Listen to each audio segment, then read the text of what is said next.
और जिनकी वजह से आज हम ये सब ज्ञान प्राप्त कर पा रहे हैं, तो उनका अत्यंत ही प्रिय भजन जय राधा माधव गाने का प्रयास वो जब भी जहाँ भी कीर्तन करते थे, मतलब क्लास वगैरह लेते थे, प्रवचन देते थे, तो इस भजन को पहले गाते थे।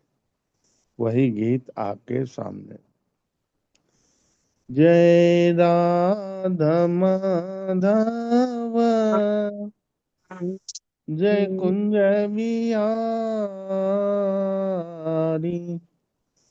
जय जय राधा माधव जय कुंज बिहारी जय गोपी जन वल्लभ गिरिवर धारी जय गोपी जन वल्लभ गिरिवर धारी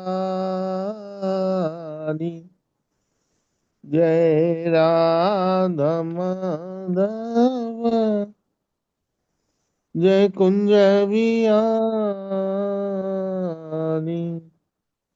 हरे कृष्ण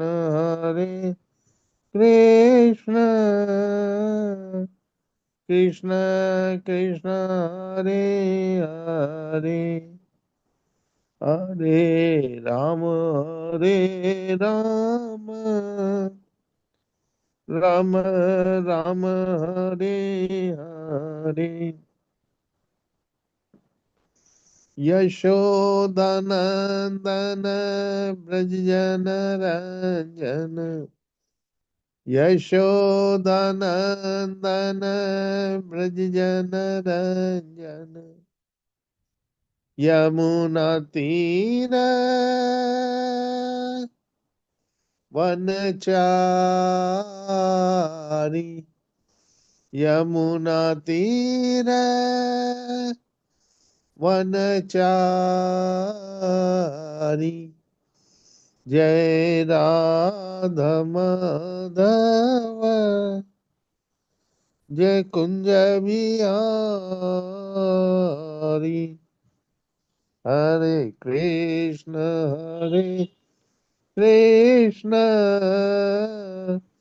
कृष्ण कृष्ण हरे हरे हरे राम राम राम हरे हरे हरे कृष्णा। दंडवत प्रणाम सभी माता जी, सभी प्रभु जी को। हरे कृष्णा हरे हरे कृष्णा कृष्णा। हरे बहुत सुंदर प्रभु जी, हरे हरे कृष्ण। कृष्णा प्रभु जी। अद्भुत अद्भुत अद्भुत संगीत आपका। बहुत सुंदर बात है। तो आज हम लोग आगे के 15वें अध्याय में आ चुके हैं, जिसको कहते हैं पुरुषोत्तम योग, सर्वोच्च पुरुष का योग। पुरुष मतलब भोक्ता, है ना। और प्रकृति मतलब जिसको भोगा जा सके। तो ये चीजें हैं कि हम लोग देखते हैं इसमें कि पुरुषोत्तम कौन है और हम पुरुषोत्तम से कैसे जुड़ा जाए, है ना। पुरुषोत्तम योग। तो पुरुषोत्तम भगवान श्री कृष्ण हैं और उनको हमें कैसे उनसे जुड़ना है, तो ये हमें बताएंगे इस चैप्टर में कि कैसे निकलना है, कैसे हमें अनासक्ति रखनी है चीजों से, और एक शरीर से दूसरे शरीर में हम लोग कैसे जाते हैं, और जगत का भगवान कैसे पालन करते हैं। ये सब चीजों की हम लोग इस पे चर्चा करते हैं। तो पहले गुरुओं को प्रणाम कर लेते हैं और मंगलाचरण करके फिर हम लोग आगे बढ़ते हैं। ओम नमो भगवती वासुदेवाय। ओम नमो भगवती वासुदेवाय। ओम नमो भगवते वासुदेवाय। ओम अज्ञानतिमिरान्धस्य ज्ञानञ्जनशलाकया चक्षुरुन्मिलितं येन तस्मै श्रीगुरवे नमः। श्रीचैतन्यमनोभीष्टं स्थापितं येन भूतले स्वयं रूपं कदादि महिमं ददाति शब्दान्तिकं।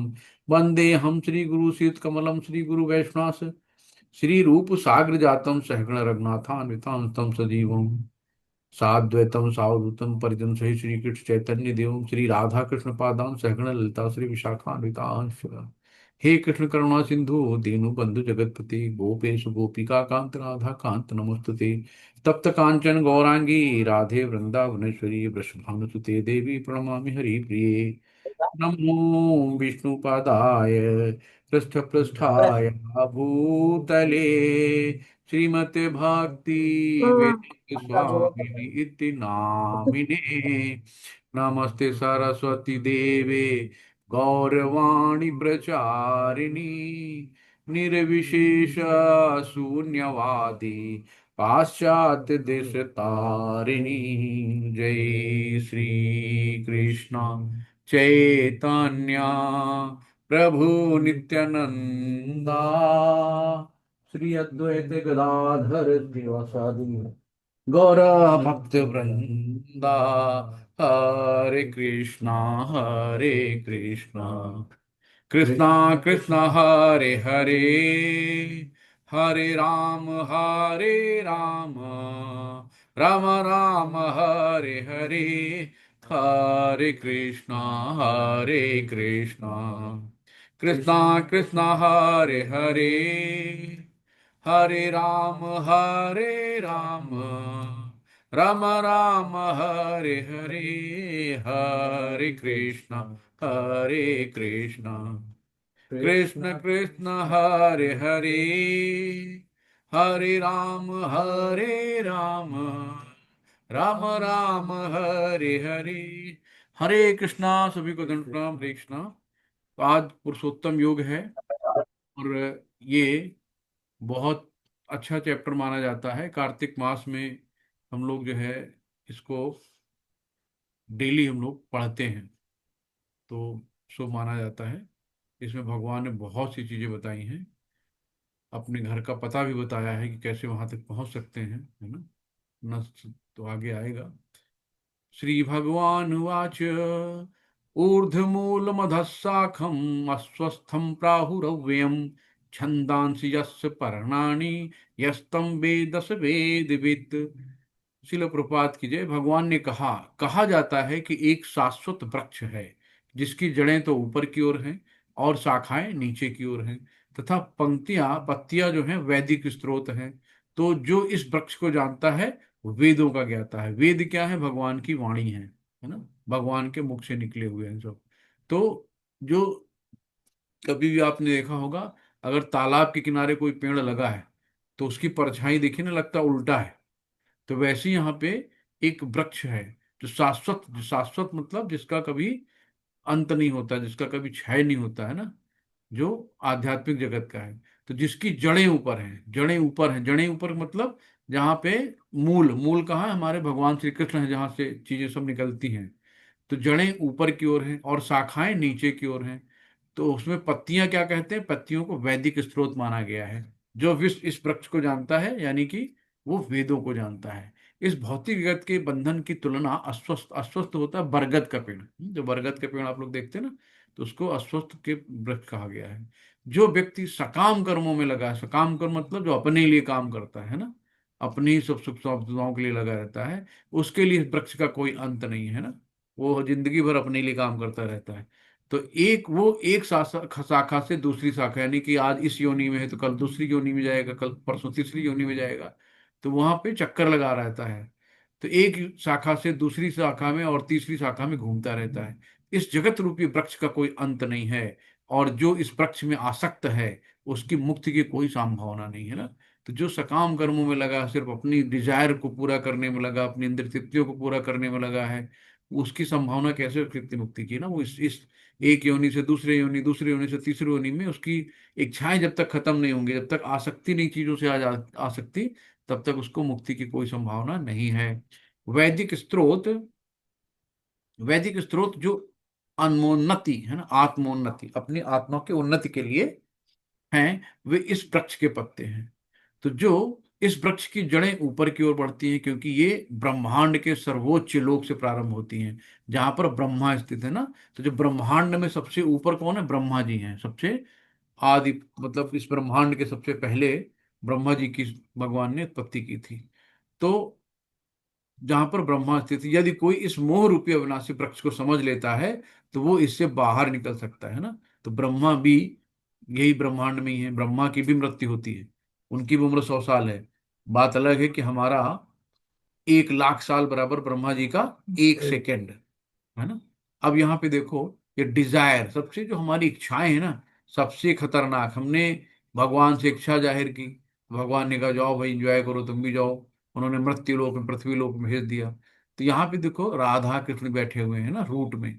अब यहाँ पे हम लोग भी थे, यहीं पे वास कर रहे थे भगवान के साथ, इनके साथ खेलते थे, इनके साथ सतचित आनंद में डूबे रहते थे ना, सच्चे आनंद में। लेकिन जब हमने ईर्ष्या, द्वेष, डिजायर, इच्छा सब करी तो भगवान ने कहा ठीक है। तो अपनी इच्छाओं के कारण हमने यहाँ पे जन्म लिया है, और अलग अलग कर्मों के हिसाब से अलग अलग योनि मिली, अलग अलग गुण, जो सतोगुण है, रजोगुण है, तमोगुण है, वो जिन गुण के हमारे अंदर प्रधानता थी उसी योनि में हमें ढकेल दिया गया। तो यहाँ पे जो पत्ते हैं वैदिक स्रोत हैं, जो टहनियां हैं अलग अलग योनियां हैं, सब दिखा रही हैं अलग अलग, है ना। कहाँ पे देखो गाय का जन्म है, कहीं किसी का जन्म है। तो अलग अलग तरह की योनियां हैं। ये दिखाया गया कि हम अपनी इच्छाओं के कारण ही इस पृथ्वी में हैं। इस वृक्ष की शाखाएं ऊपर से नीचे फैली हैं, ये देखो वृक्ष बना है, इसकी शाखाएं सब फैली हुई हैं, और प्रकृति के 3 गुणों द्वारा पोषित है ना, सतोगुण, रजोगुण और तमोगुण। तो इसकी टहनियां इंद्रिय विषय हैं, जो टहनियां हैं ये हमारी इंद्रिय विषय हैं। इंद्रियां हमारी 5 इंद्रियां जो दिखाए थे ना, घोड़े बने हुए हैं, आंख, नाक, कान, त्वचा, स्पर्श, तो ये सब इंद्रियां हैं। तो जो इंद्रियों, जैसे जीभ है, जिह्वा। अब जिह्वा क्या है? इंद्री है। अगर जिह्वे में हमने रसगुल्ला रखा, वाह क्या स्वाद है, तो ये हमारा इंद्रिय विषय बन गया है ना। तो जो जो इंद्रियां जिन चीजों का सुख लेती हैं वो इंद्रिय विषय कहलाता है। तो इसकी टहनियां इंद्रिय विषय हैं। इस वृक्ष की जड़ें नीचे की ओर जाती हैं और मानव समाज के सकाम कर्मों से बंधी हुई हैं। तो इसकी जो जड़ें हैं, है ना, इस वृक्ष की जड़ें नीचे की ओर जाती हैं, जो मानव समाज के सकाम कर्मों से बंधी हुई हैं। तो इस तरीके से ये उल्टा पेड़ है। इस वृक्ष का वास्तविक स्वरूप का अनुभव इस जगत में नहीं किया जा सकता है। तो ये जो भौतिक जगत है, तो भौतिक जगत में इस वृक्ष का अनुभव नहीं किया जा सकता है। आध्यात्मिक जगत में है तो कोई भी नहीं समझ सकता कि इसका आदि कहाँ है, अंत कहाँ है, इसका आधार कहाँ है।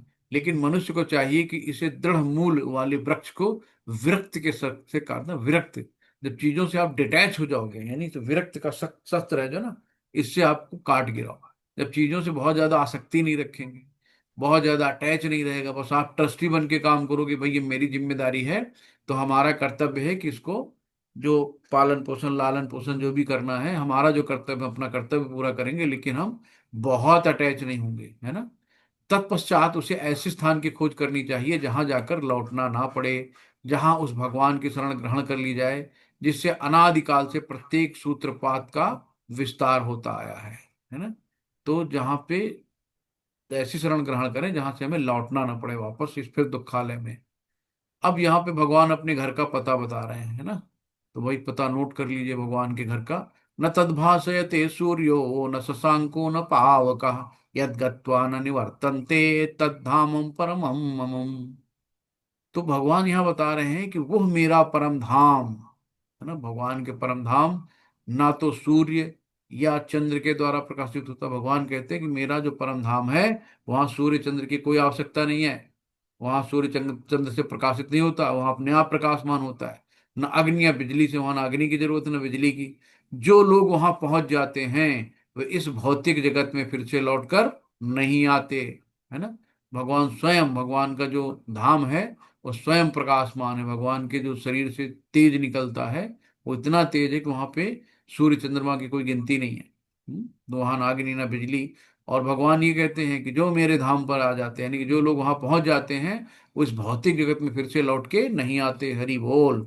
तो हम लोगों को क्या करना है कि अपने घर वापस जाना है। घर वापसी की टिकट करा लो। कैसे कराएंगे? सिर्फ अनन्य भक्ति और कुछ नहीं, भगवान के अलावा अन्य, और अन्य अनन्य यानी अन्य कोई नहीं, है ना। तो सिर्फ भक्ति हमें करनी है, सिर्फ सबसे सरल तरीका है। तो भगवान कहते हैं कि मेरा परम धाम, यानी कि जो उस धाम में पहुंच जाते फिर वो वहां से लौट के नहीं आते। अब यहाँ भगवान कह रहे हैं स्वयं कि जो हर प्राणी है ना, सबके प्राणी में मेरा ही अंश है, जितने भी शाश्वत प्राणी हैं। तो ममैवांशु जीवलोके जीवभूतः सनातनः मनः कष्टानि इंद्रियाणि प्रकृतिस्थानि करसति।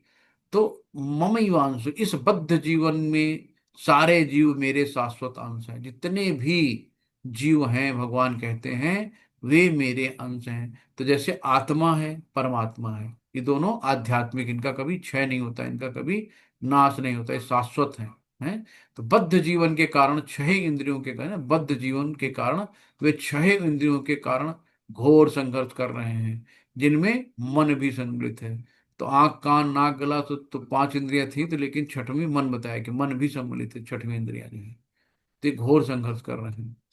अब आगे बताते हैं कि शरीरम यद वापनोति यच्चा प्रत्युक्रमातीश्वर, शरीरम यद वापनोति यच्चा प्रत्यक्रामतीश्वर, गृहीतैत्वानि संयाति वायुर्गंधानि वासयात। तो इस संसार में अब कैसे जीव एक दूसरे में जाता है, आत्मा एक दूसरे से कैसे जाती है ना। दो चीजें हैं, एक है तो प्राण और एक होती है आत्मा। दोनों में अंतर क्या है? तो प्राण क्या है? प्राण वायु है ना। तो जैसे किसी फूल की सुगंध है ना, कोई फूल है कहीं लगा है, उसकी सुगंध कौन ले जाता है एक दूसरे से? हवा ले जाती है, वायु ले जाती है। तो वैसे ही प्राण वायु जो होती है आत्मा को एक शरीर से दूसरे शरीर तक ले जाती है, उसको प्राण वायु कहते हैं ना। प्राण और आत्मा दोनों में ये अंतर है। तो इस संसार में जीव अपनी देहात्म बुद्धि को एक शरीर से दूसरी शरीर में उसी तरह ले जाता है जिस प्रकार वायु सुगंध को ले जाता है। इस प्रकार वो एक शरीर धारण करता है और फिर इसे त्याग कर दूसरा शरीर धारण करता है ना। तो इस तरीके से यहाँ पे जैसे वायु सुगंध को ले जाती है, वैसे हमारी प्राण वायु जो है आत्मा को एक शरीर से दूसरे शरीर में स्थानांतरित करती है। इस प्रकार दूसरा स्थूल शरीर धारण करके जीव विशेष प्रकार का कान आंख जीभ नाक तथा स्पर्श है ना, ये इंद्रिय त्वचा प्राप्त करता है। और जो मन चारों ओर संकुचित रहता होता है, इस प्रकार वो इंद्रिय विषयों के एक विशिष्ट समुच्चय का भोग करता है। तो ये देखो पांचों हो गए ना। आ क्या है? कान आंख जीभ नाक है ना, और स्पर्श इंद्रिय यानी त्वचा। तो ये पांच ये हो गए और छठवां मन हो गया, मन के चारों ओर संकुचित रहता है। इस प्रकार इंद्रिय विषयों के एक विशिष्ट समुच्चय का भोग करता है। अब यहाँ पे कहते हैं उत्क्रामंत स्थिति वापी भुंजाना वा गुणान्वितम विमूढ़ा नानुपश्यन्ति पश्यन्ति ज्ञान चक्षुषु। सिर प्रपात कीजिए तो मूर्ख ना तो समझ पाते हैं कि जीव किस प्रकार अपना शरीर त्याग सकता है, ना ही वे समझ पाते हैं कि प्रकृति के गुणों के अधीन वो किस तरह के शरीर का भोग करता है। लेकिन जिसकी आंखें ज्ञान से प्रशिक्षित होती हैं वो ये सब देख सकता है ना। तो बहुत को पता ही नहीं कि कैसे कौन शरीर त्यागता होता होगा, कैसे कोई मरता मरता होगा, है ना। उनको पता नहीं, है ना। वो नहीं समझ पाते कि सतोगुण तमोगुण रजोगुण क्या है, कैसे हम शरीर का हमें कष्ट मिलता है, कैसे हम शरीर का भोग भोगते हैं। उनका कोई मतलब नहीं। तो उनको कहा मूर्ख मूढ़, है ना। उनको किसी से मतलब नहीं है। वो अपना खाते पीते सोते हैं, अपना एंजॉय करते हैं, दिन दुनिया से मतलब नहीं है ना। वो किसी भगवान को भी नहीं मानते। लेकिन जिसकी आंखें ज्ञान से प्रशिक्षित है ना, जो ज्ञानी है, जो ज्ञान से प्रशिक्षित होता है, वो सब कुछ देखता है कि यार हम रजोगुण में हैं कि हम तमोगुण में हैं ना। अपने बारे में आकलन कर सकते हैं ना कि हमारे कौन से गुण हैं हमारे अंदर। अब इतना ज्ञान तो हो ही गया है, और ये सब देख सकता है अपने बारे में क्या अच्छा है क्या बुरा है। आत्म साक्षात्कार को प्राप्त प्रयत्नशील योगी जन, जैसे यहाँ पे ये गाड़ी का दिखाया गया ना, वही जो इंजीनियर है जो मैकेनिक है वही तो देख पाएगा कि इस गाड़ी में क्या खराबी है। और जिसको नहीं पता कार का बोनट खोल के काढ़ा क्या देखेगा, उसमें कुछ समझ ही नहीं आएगा उसको। लेकिन जो इंजीनियर है जानकार, वो देख लेगा हाँ यहाँ गड़बड़ी, सही कर लेगा वो। आत्म साक्षात्कार को प्राप्त प्रयत्नशील योगी जन ये स्पष्ट रूप से देख सकते हैं। लेकिन जिनके मन विकसित नहीं है और जो आत्म साक्षात्कार को प्राप्त नहीं है, वो प्रयत्न करके भी ये नहीं देख पाते कि क्या हो रहा है ना। तो जैसे यहाँ पे देखो चैतन्य महाप्रभु जी बैठे हैं और ये नित्यानंद हैं, है ना। सब बैठे हुए हैं। तो ये क्या है? ये सब इनको आत्म साक्षात्कार हो चुका है, सब भगवान के पार्षद हैं, भगवान के साथ हैं नित्य जितने भी हैं। तो इनको सब जो आत्म साक्षात को प्राप्त प्रयत्नशील योगी जन ये स्पष्ट रूप से देख सकते हैं, है ना। लेकिन जिनके मन ही विकसित नहीं है और जो आत्म साक्षात को ही प्राप्त नहीं है, तो प्रयत्न करके भी ये चीज नहीं देख सकते। जिनका मन विकसित नहीं है, जो आत्म साक्षात्कार को प्राप्त नहीं है, वो नहीं देख सकते इन सब चीजों को। अब यहाँ पे देखो भगवान सीधे सीधे कह रहे हैं कि मैं प्रत्येक लोक में प्रवेश करता हूँ। है ना। गामाविश्य च भूतानि धारयाम्याम महम मोजसा पुष्णानि चौदसी सर्वा सोमो भूत्वा रसात्मकः। मैं प्रत्येक लोक में प्रवेश करता हूँ और मेरी शक्ति से सारे लोक अपनी कक्षा में स्थित रहते हैं। मैं चंद्रमा बनकर समस्त वनस्पति को जीवन रस प्रदान करता हूँ। जो आप देखते हो ना, क्या मिठास होती है आम में, वाह क्या बात है। अनानास है, सेब है, संतरा है, केले हैं, सब में मिठास, खट्टापन, कड़वापन कौन देता है? चंद्रमा। जब चंद्रमा उगता है तो वनस्पतियों को कलर देता है, लाल, काला, पीला, हरा, गुलाबी, है ना, अलग अलग फूलों में कलर, पत्तियों में हरापन, फलों में जो मधुर स्वाद है, ये सब जीवन रस कौन प्रदान करता है? चंद्रमा। तो मैं चंद्रमा बनकर समस्त वनस्पतियों को जीवन रस प्रदान करता हूँ। भगवान कहते हैं मैं चंद्रमा बनकर, तो जितने भी हैं सब भगवान के शरीर से निकले, यानी भगवान का ही विस्तार है। तो भगवान कहते हैं मैं प्रत्येक लोक में प्रवेश करता हूँ और मेरी शक्ति से सारे लोग अपनी कक्षा में स्थित रहते हैं। तो जितनी भी सूर्य है अपनी नियत अवस्था में चक्कर लगा रहा है ना, कभी छुट्टी नहीं मांगी कि भैया आज मेरी छुट्टी दे दो, आज सीएल लगा दो, कैजुअल लीव दे दो, ईएल दे दो, है ना, आज संडे, नो। परमानेंट जो ड्यूटी मिली है, चंद्रमा को अपना उगना है, राइट टाइम चंद्रमा आता है अपने हिसाब से, टाइम पे सूर्य अपने हिसाब से आता है। तो सब जो भी हैं बिना छुट्टी बिना नागा अपने नियत स्थान पे अपने चक्कर लगा रहे हैं, है ना, अपनी ड्यूटी कर रहे हैं, जो भगवान ने उनको बता दिया वही कर रहे हैं। अब भगवान यहाँ कहते हैं कि जो आप खाना खाते हो ना, जो खाना पचता है, भगवान कहते हैं पाचन रस मैं ही हूँ। तो अब जब से खाना और अपच हो जाए तो समझ लेना भगवान कुछ नाराज हो रहे हैं, पच नहीं रहा खाना, इसका मतलब पाचन रस हमारा गड़बड़ है, यानी भगवान, हमने कोई गलती करी, भगवान को भोग लगा के नहीं खाया शायद, इसीलिए मेरा पेट गड़बड़ हो गया है ना। तो ध्यान रखना। अहम वैश्वनारो भूत्वा प्राणिना देहम आश्रिता प्राणापान समायुक्त पंचाम्यं चतुर्विधम। शिल प्रपात कीजिए कि मैं समस्त जीवों के शरीर में पाचन अग्नि यानी वैश्वानर हूं। तो जो पाचन अग्नि है भगवान कहते हैं वे वैश्वानर मैं ही हूं। और मैं श्वास यानी प्रश्वास प्राण वायु में रहकर चार प्रकार के अन्नों को पचाता हूँ। चार प्रकार के अन्न कौन से? कुछ चबाने वाले होते हैं, कुछ चूसने वाले होते हैं, कुछ निगलने वाले होते हैं, कुछ पीने वाले होते हैं, है ना। तो अलग अलग तरह के होते हैं ना, हम लोग पीते भी हैं, चबाते भी हैं, खाते भी हैं, है ना। तो इस तरीके से भगवान कहते हैं कि मैं समस्त जीवों के शरीर में पाचन अग्नि वैश्वानर हूँ। और मैं श्वास, है ना, प्रवाह प्रश्वास यानी प्राण वायु में रहकर चार प्रकार के अन्नों को पचाता हूँ। तो भगवान कहते हैं मैं जल का स्वाद हूँ, है ना। तो आप देखो भगवान हर चीज, इवन तक खाने को पचाने में भी भगवान कहते हैं मैं ही हूँ। जो जठराग्नि होती है ना, जब हम लोग खाना खाते हैं, जैसे बहुत लोगों ने एक्सपीरियंस किया होगा जिन्होंने खाना खाने के 1 डेढ़ घंटे बाद पानी पीते हैं, तो जब खाना पचने लगता है, यानी कि जब अग्नि प्रज्वलित होती है, तब देखो गले में हल्का सा एसिडिटी या जलन टाइप में होने लगती है, लगता है यार प्यास लगी पानी पी लें। तो वो अग्नि भगवान कहते हो मैं हूँ, पाचन अग्नि मैं हूँ, है ना। तो देखो भगवान क्या क्या करते हैं, कितना बढ़िया श्लोक है, इसको एकदम रट लो। भगवान कहते हैं कि स्मृति और विस्मृति सब हम ही हैं। 1 सेकंड में शॉर्ट सर्किट हुई, पागल कपड़े उतार के सड़क पे घूम रहा आदमी, भूल गया सब कुछ क्या है ना। शॉर्ट सर्किट हो गई जरा सा, मेमोरी लॉस, मैं कौन तुम कौन, है ना, सेकंडों में। तो जब तक आदमी की याददाश्त है, जब तक कुछ है, तब तक भगवान को नहीं सोचता कि क्या है यार, भगवान ने हमें कितना अच्छा बनाया। थैंक्स टू गॉड मेरी मेमोरी अच्छी, थैंक्स टू गॉड मेरे हाथ पैर अच्छे हैं, थैंक्स टू गॉड मेरी आंखें हैं, थैंक्स गॉड मैं परिवार में हूँ, थैंक्स गॉड मेरे पास मकान है, थैंक्स गॉड मेरे पास गाड़ी है, थैंक्स गॉड मेरे पास अच्छे बच्चे हैं। कभी धन्यवाद नहीं देता भगवान को, सब सब मेरा मेरा मेरा मेरा, है ना।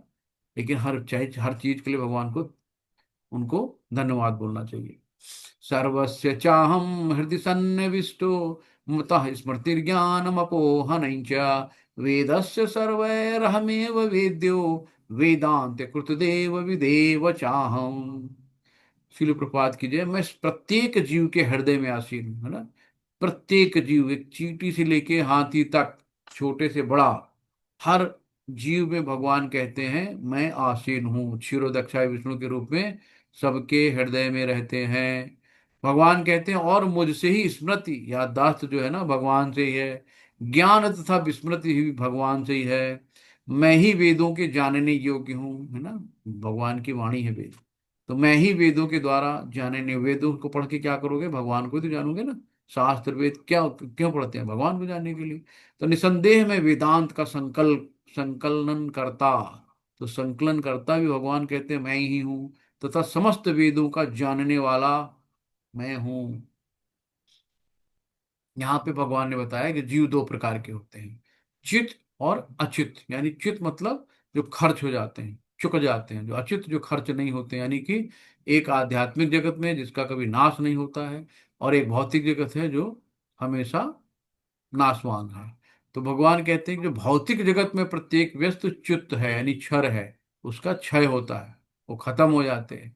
और जो आध्यात्मिक जगत है उसमें प्रत्येक जीव अच्युत कहलाता है, जिसका जो खर्च नहीं होता है, जिसका क्षय नहीं होता। अक्षर कहते हैं ना, अक्षर जिसका क्षय नहीं होता है। तो दो तरह के हो गए, चित और अचित। एक च्युत हो जाने वाले यानी खर्च हो जाने वाले, और एक ना खर्च होने वाले, यानी एक खत्म हो जाते हैं और एक कभी खत्म नहीं होते हैं। तो आध्यात्मिक जीवन जगत में जो भी है वो अच्युत हैं, और जो भौतिक जगत में है चित्त है। ये भी क्वेश्चन आता है। अब आगे बताते हैं कि इन दोनों के अतिरिक्त एक परम पुरुष परमात्मा है ना। इन दोनों के अतिरिक्त एक परम पुरुष परमात्मा है जो साक्षात अविनाशी है, और तीनों लोकों में प्रवेश करके उनका पालन कर रहा है। तो तीनों लोकों में प्रवेश करके उनका पालन कर रहा है। तो ये इन दोनों के निश्चित और अच्युत, यानी कि एक आध्यात्मिक और भौतिक जगत के अलावा भी एक परम पुरुष परमात्मा, इसके अतिरिक्त भी, जो साक्षात अविनाशी है और तीनों लोकों में प्रवेश करके उनका पालन कर रहा है, यानी कि भगवान श्री कृष्ण की बात कर रहे हैं। यस यस्मात् यस्माक्षरमतीतो हम अक्षरादपि चोत्तमः अतो अस्मि लोके वेदे चा प्रतितः पुरुषोत्तमः। शिल प्रपात की जय। क्योंकि मैं क्षर तथा अक्षर, क्षर जिसका नाश हो सकता, अक्षर जिसका नाश नहीं होता। भगवान कहते हैं कि चूंकि मैं क्षर तथा अक्षर दोनों से परे हूं, और चूंकि मैं सर्वश्रेष्ठ हूं, अतएव मैं इस जगत में तथा वेदों में परम पुरुष के रूप में विख्यात हूं। तो परम पुरुष भगवान श्री कृष्ण ही हैं, बाकी सब स्त्रियां हैं, है ना। तो पुरुष मतलब भोक्ता, तो भोक्ता राम एक तपसाम सर्वलोक महेश्वरम। तो परम पुरुष भगवान श्री कृष्ण ही हैं। अब देखो, यही कहते हैं ना कि बड़े भाग्य मानुष तन पाया, सुर दुर्लभ सतग्रंथन गाया। जो हम लोग बता रहे थे कि द्विभुजी श्याम, जब हम लोग विराट रूप देख रहे थे ना, तो भगवान द्विभुजी श्याम सुंदर रूप सिर्फ अपने भक्तों को देते हैं, और ये दर्शन किसी को नहीं देते हैं। सिर्फ भक्त ही श्याम सुंदर रूप द्विभुजी भगवान का बांसुरी हाथ में लिए हुए राधा कृष्ण का दर्शन कर सकते हैं। बाकी जितने भी देवी देवता है ना, वो भी इस रूप को तरसते हैं देखने के लिए। जब कृष्ण जी मथुरा में आए, तो देखो शंकर जी वेश बदल के आए थे देखने, भगवान का दर्शन करने पृथ्वी लोक में आए थे देखने के लिए। ये है। अब यहाँ पे देखो, ये जो अ, बैकुंठ धाम है जहाँ भगवान रहते हैं, भगवान का ऑफिस है। तो जितने भी देवी देवता हैं, देखो यहाँ पे शंकर जी हैं, है ना, जितने भी इंद्र हैं, सब कुछ हैं। तो जो भी देवी देवता सब लोग हैं, ये सब यही इस समुद्र के किनारे यहाँ पे आते हैं, और भगवान से अनुनय विनय करते हैं।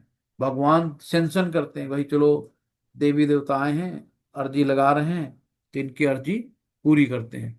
तो भगवान यहाँ सैंक्शन करते हैं, तब देवता लोग आपको देते हैं। जब देवताओं की पूजा करते हैं जो लोग, तो भगवान से ही लेते हैं लोग, है ना। जब भगवान सैंक्शन करते हैं तभी आगे बढ़ाते हैं। तो सारे देवी देवता लोग जब जरूरत होती है तो इस यहाँ पे किनारे आते हैं, और क्षीर सागर में बाहर ही रहते हैं, और यहीं पे भगवान को बुलाते हैं। और हम लोग क्या है, ये तो ऑफिस है, यहीं तक ये लोग देवी देवता पहुंच सकते हैं। और हम लोग तो सीधे भगवान के, वो लोग वृंदावन धाम, उनके घर तक घुस जाते हैं, जहाँ भगवान पता नहीं निक्कर बनियान में टहलने कोई दिक्कत नहीं है ना, घर के अंदर है।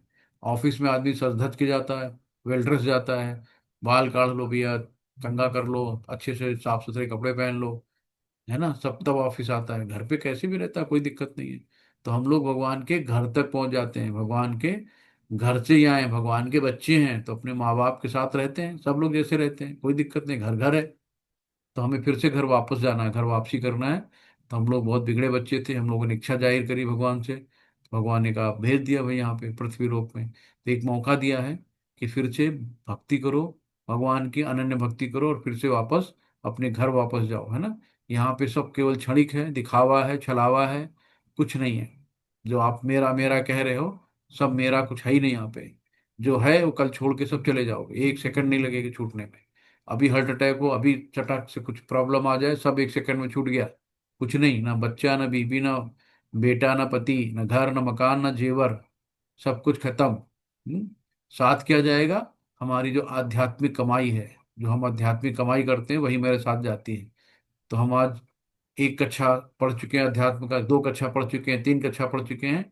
जो भी कक्षा पढ़ेंगे, अगला जीवन जन्म अगर हम अध्यात्म में है तो ये गारंटी है कि अगला जन्म मनुष्य का मिलेगा। फिर भगवान एक मौका देगा कि आपने लेवल 4 पे छोड़ा था, लेवल 5 पे छोड़ा था, किस क्लास में आपकी ये भक्ति छूटी है, अगला जन्म उसी क्लास से होगा, उस 5वें लेवल में, उसी घर में जहाँ पे अच्छे से सन्यासी होंगे, जहाँ पे साधु संत होंगे, या बहुत बड़े रईस घराने में होंगे, जहाँ पूजा पाठ सब सात्विक चीजें चल रही होंगी। तो वहीं से आप फिर कैरी फॉरवर्ड कर सकते हो चीजों को, है ना। तो ये भक्ति में कितना प्रॉफिट है। बाकी आप डीएम बन जाओ, एसडीएम बन जाओ, प्रधानमंत्री बन जाओ, सारे पद यहीं खत्म। अगले जन्म मिलेगा, फिर से आपको डॉक्टर, इंजीनियर और सबकी तैयारी करनी पड़ेगी, फिर से आपको कंपटीशन देना पड़ेगा। लेकिन भक्ति का पद जो है, जहां से छूटेगा वहीं आपको फिर से कैश कर लेना होगा, फिर से भगवान दे देंगे।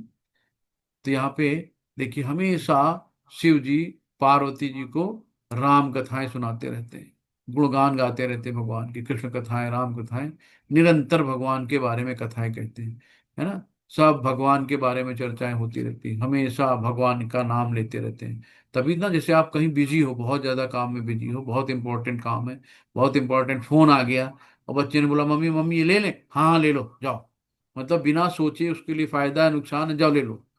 तो ऐसे देवी देवता होते हैं कि निरंतर भगवान का नाम जप करते रहते हैं। जब उनके खोपड़ी पर आप लोग तांडव सुबह 4 बजे जल चढ़ाने चले जा रहे होते हैं, कुछ करने जा रहे हो, भगवान है ठीक है यार, जो है कर लो जाओ, तो तुरंत सैंक्शन कर देते हैं ना, कि उनकी भक्ति में बाधा नहीं डालो, जो तुम्हें करना करो जाके, ये होता है। तो इसलिए देवता लोग जल्दी सुन लेते हैं। यो मामेवम सम्मूढ़ो जानाति पुरुषोत्तमं स सर्व विद भजति माम सर्वभावेन भारत। जो कोई मुझे संशय रहित होकर पुरुषोत्तम भगवान के रूप में जानता है, वो सब कुछ जानता है ना। भगवान पे कोई संशय नहीं करना। एक बहुत बड़े ब्राह्मण थे, और नारद मुनि कह रहे थे भाई मैं जा रहा हूँ विष्णु जी से मिलने, बताओ कोई संदेश हो तो बताओ। कहने देखो भगवान क्या कर रहे हैं, फिर हमको बताना आके। तो कहे ठीक है। तो वो बहुत ज्यादा पढ़े लिखे पंडित थे, और एक मोची था बेचारा अनपढ़। तो लौट के आए, ब्राह्मण ने पूछा भगवान क्या कर रहे थे? कह रहे वो तो जो है सुई के छेद से हाथी निकाल रहे थे। तो बोला अरे क्या फालतू की बात करते हो, सुई के छेद से हाथी निकल सकता है? तो उसके बाद जब उसके पास पहुंचे, मोची के पास, तो उससे पता चला अरे नारायण नारायण, अरे भगवान तो कुछ भी कर सकते हैं, भगवान तो कुछ भी कर सकते हैं, कोई चीज असंभव नहीं उनके लिए। तो एक श्रद्धा होती है, एक विश्वास होता है ना। तो हमें क्या होता है, संशय रहित, हमें कोई शंका नहीं करनी चाहिए भगवान के ऊपर। भगवान अपने किसी भी अंग से कुछ भी कर सकते हैं। वो अपने ओम पूर्णमदः पूर्णमिदं पूर्णात् पूर्णमुच्यते पूर्णस्य पूर्णमादाय पूर्णमेवावशिष्यते। भगवान पूर्ण है ना, उनकी हर एक चीज पूर्ण है। तो इसलिए हमें कभी भी संशय नहीं करना चाहिए। तो भगवान यहाँ स्वयं कह रहे हैं कि यो माम यो असम्मूढ़ो जानाति पुरुषोत्तम, कि जो कोई मुझे, जो भी कोई मुझे मुझे संशय रहित होकर पुरुषोत्तम भगवान के रूप में जानता है, वो सब कुछ जानता है ना। हमें कोई भी क्वेश्चन नहीं करना है। अतएव हे भरत पुत्र, वो व्यक्ति मेरी पूर्ण भक्ति में रत होता है, तो भगवान की भक्ति में रत होता है ना। तो अब यहाँ पे देखो, अनवरत शिव जी शुद्ध वैष्णव है ना। मतलब अगर विष्णु में 64 कलाएं हैं, तो शंकर भगवान में 62 कलाएं। जैसे कि दूध से दही तो बन जाता है, लेकिन दही से दूध नहीं बनता, बस इतना ही फर्क है भगवान विष्णु और शंकर में, है ना। तो टॉप क्लास के शुद्ध वैष्णव है। तो जब भी आप शिव जी के मंदिर जाओ, तो तुरंत भगवान को दंडवत करो, और उनसे कहो तो भगवान हमको भी अपना जैसा शुद्ध वैष्णव बनाने का आशीर्वाद दो, हमको भगवान की भक्ति दो, है ना। बड़े खुश हो जाएंगे, चलो कम से कम यहाँ तो सब ईंटें कंकड़ पत्थर मांगने आते हैं, भगवान पति दे दो, पत्नी दे दो, धन दो, दौलत दे दो, घर बना दो, नौकरी लगवा दो, ये कुछ तो आया कि भक्ति मांगने वाला। भगवान बड़े खुश होंगे, है ना। कहीं भी जाओ, किसी भी देवी देवताओं के मंदिर में, तो सिर्फ उनसे भक्ति मांगो कि हमें अपने जैसा, जैसे आप भक्ति कर रहे हैं भगवान की, मुझे भी अपने जैसा भक्ति बनाओ। भगवान हमें भक्ति दो, बुद्धि दो, जिससे हम भगवान की भक्ति कर सके। इति गुहितम शास्त्रम इदम मुत्तमया नगः एतद् बुद्ध्वा बुद्धिमान स्यात् कृतकृतस्य भारत। तो हे अनघ, भगवान को कहते हैं जो अर्जुन को, जो पाप मुक्त है, हे अनघ, ये वैदिक शास्त्रों का सर्वाधिक गुप्त अंश है जिसे मैंने अब प्रकट किया है। जो कोई इसे समझता है वो बुद्धिमान हो जाएगा और उसके प्रयास पूर्ण हो जाएंगे। तो कहते हैं ना, जो कोई इसे समझता समझता है वो बुद्धिमान हो जाएगा और उसके प्रयास पूर्ण हो जाएंगे। तो आप ये समझ लो कि आपको कितना समझ में आया, तो कितने आप बुद्धिमान हो गए। ये है कि वैदिक शास्त्रों का सर्वाधिक गुप्त अंश है जिसे मैंने प्रकट किया है। जो कोई इसे समझता है बुद्धिमान हो जाएगा, उसके प्रयास पूर्ण हो जाएंगे। ये चैप्टर बहुत छोटा था, 20 श्लोक है केवल इसमें। जहां भी भक्ति होती है वहां भौतिक कलमश नहीं होता है ना। तो भौतिक कलमश यानी कि मन का जो मैल है, जो भक्ति होगी तो मैल अपने आप दूर हो जाएगा। जहां हम हरे कृष्ण कृष्ण कृष्ण हरे हरे, हरे राम राम राम हरे हरे का जप करते हैं, तो अनंत जन्मों के पाप है हमारे जीवन में। तो जो धीरे धीरे पाप कटते जाते हैं, जितना ज्यादा हम नाम लेते हैं उतना ज्यादा पाप कटते हैं। तो इसलिए हमें ज्यादा से ज्यादा नाम लेना चाहिए। तो भगवत भक्ति का तथा स्वयं भगवान एक है। तो भगवान की जो भक्ति और भगवान, भगवान का नाम, गुण, लीला सब एक है, क्योंकि दोनों आध्यात्मिक है ना। भगवान का नाम भी आध्यात्मिक है, भगवान का रंग रूप लीलाएं सब आध्यात्मिक है, तो उसमें कोई अंतर नहीं है। तो भक्ति परमेश्वर की अंतरंगा शक्ति के भीतर होती है। भगवान सूर्य के समान है और अज्ञान अंधकार है। तो भगवान क्या है? सूर्य के समान है, यानी कि रोशनी है। तो जहां रोशनी होती है वहां अंधकार अपने आप भाग जाता है। और अज्ञान क्या है? अंधकार के समान। तो जहां सूर्य विद्यमान है वहां पे अंधकार का प्रश्न ही नहीं होता है ना। तो जहां भगवान है तो वहां पे अज्ञानता कहाँ आ सकती है। अतः जब भी प्रमाणिक गुरु के मार्गदर्शन के अंतर्गत भक्ति की जाती है तो अज्ञान का प्रश्न नहीं उठता। प्रत्येक व्यक्ति को चाहिए कि इस कृष्ण भावनामृत को ग्रहण करे और बुद्धिमान तथा शुद्ध बनने के लिए भक्ति करे, है ना। जब भक्ति करोगे तो भगवान बुद्धि देंगे और शुद्धता देंगे। तो बुद्धिमान तथा शुद्ध बनने के लिए भक्ति करें। जब तक कोई कृष्ण को इस प्रकार नहीं समझता और भक्ति में प्रवृत्त नहीं होता, तब तक सामान्य मनुष्य की दृष्टि में कोई कितना बुद्धिमान क्यों ना हो, वो पूर्णतः बुद्धिमान नहीं है ना। तो सामान्य मनुष्य की दृष्टि में कितना बुद्धिमान ना हो, लेकिन अगर वो भक्ति में नहीं है, प्रवृत्त नहीं है, तो बुद्धिमान नहीं है ना। भले ही कितना वो बुद्धिमान, क्या उसको कहते हैं ना कि ठग है, ये है, फलाना है, फक्कड़ है। ठग वही होते हैं जिनके पास दिमाग होता है। सामने वाले को मूर्ख बनाने में भी तो दिमाग लगता है ना। तो वो उसको भौतिक जगत में बुद्धिमान, लेकिन वो भक्ति में नहीं है तो बुद्धिमान नहीं है। अनग अर्थात हे निष्पाप, जिसके अंदर कोई पाप ना, उसको अनग कहते हैं। जब तक मनुष्य पाप कर्मों से मुक्त नहीं हो जाता तब तक कृष्ण को समझ पाना कठिन है। जब छल कपट होगा, मन में पाप होगा, तो भगवान को कहाँ समझ पाएंगे, है? उसे समस्त कलमश, समस्त पाप कर्मों से मुक्त होना चाहिए, तभी वो समझ सकता है। लेकिन भक्ति इतनी शुद्ध और शक्तिमान होती है कि एक बार भक्ति में प्रवृत्त होने पर मनुष्य स्वतः निष्पाप हो जाता है ना। जब आप भक्ति में जुड़ गए तो धीरे धीरे जो भी आपके अंदर के पाप हैं, मन का कलमश है, सब धीरे धीरे खत्म होता जाता है। बस निरंतर आप लगे रहिए। तेषाम सतत युक्ता नाम भजताम प्रीतिपूर्वकम ददामि बुद्धि योगम तम येन मामुपयात। निरंतर आप भगवान के भजन में लगे रहिए, तब भगवान बुद्धि देंगे जिससे आप भगवान को प्राप्त कर सकते हो। सबसे महत्वपूर्ण बात जिस पर विजय पानी है, क्या है? वो है हृदय की दुर्बलता। तो पहला पतन प्रकृति पर प्रभुत्व जनाने की इच्छा, कि हमें प्रभुत्व जनाने की हमारी इच्छा हुई, तभी हमारी डिजायर हुई ना। तो प्रकृति पर प्रभुत्व जनाना, तो भगवान ने कहा जाओ भाई, जगाओ, पृथ्वी पे जाओ, अपना मालिकाना हक लो जाके। और दूसरी ही हृदय की दुर्बलता, कि जब कोई अधिक प्रभुत्व जताने की इच्छा करता है तो भौतिक पदार्थ के स्वामित्व के प्रति आसक्त हो जाता है। इस संसार की सारी समस्याएं नहीं, इन्हीं हृदय की दुर्बलताओं के कारण हैं। तो इस अध्याय के प्रथम 5 श्लोक में हृदय की इन्हीं दुर्बलताओं से अपने को मुक्त करने की विधि बताई, और छठे श्लोक के अंतिम श्लोक तक पुरुषोत्तम योग की विवेचना हुई, है ना। तो हम जान गए कि पुरुषोत्तम कौन है और हमें उनसे कैसे जुड़ना है। तो ये इस अध्याय का। हरे कृष्णा, सभी को दंडवत प्रणाम।